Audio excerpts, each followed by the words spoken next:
Shaun Haney with Real Agriculture joins us now. And Shaun, you've been following this closely from the Canadian side of the border. What do you know? What's the very latest?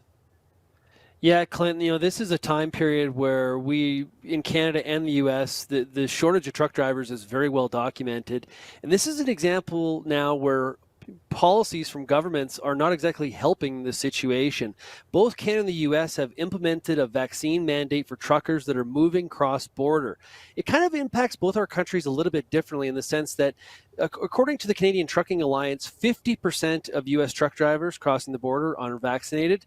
From a Canadian perspective, it's about 15 to 30%, depending on which survey you look at. So I would say the from a Canadian perspective, we're a little bit more at risk of not having goods put on the shelves. There has been people putting on, social media like Twitter, pictures of empty store shelves. I think of an example from an agriculture perspective of, getting California fruits and vegetables into Canada has all of a sudden become a lot more challenging than it was previously. And if it does, we're also hearing those freight rates have gone up substantially. So a lot of concerns here. And it kind of, in my mind, feels a little bit of a self-inflicted wound.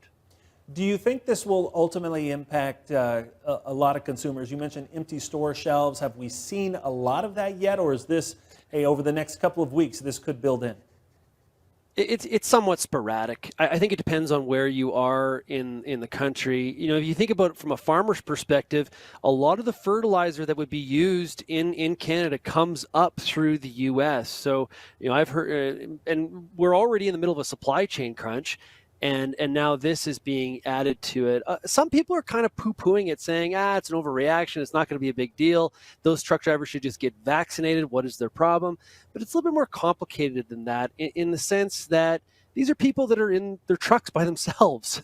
They're more isolated than anybody in a job. It's a little bit different than if you're a nurse or a school teacher or such. So this is one that it's really, I don't know if it's dividing Canadians, but it's sort of making people ask, where are we going with some of these policies that relates to the pandemic as we try to push through it and get to the other side and try to make sure that we're not creating economic harm? Any indication that Canada officials may change their stance here if the pressure builds? Personally, I don't think so. There's been no indication of that at this point. It's pretty hard to ignore thousands of trucks coming, some of them making the way all the way from the west coast of British Columbia all the way to eastern Canada or central Canada in Ottawa. It's going to be hard to ignore it.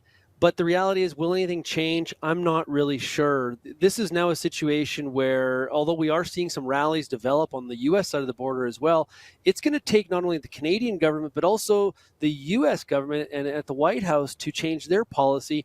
And they seem to be a little bit lock and step on this one. So this one may be a little bit tough as they push forward, trying to get as many people vaccinated as possible. All right, Shaun Haney with Real Agriculture. Thank you so much for joining us, giving us some perspective from Canada. Thanks a lot, Clinton.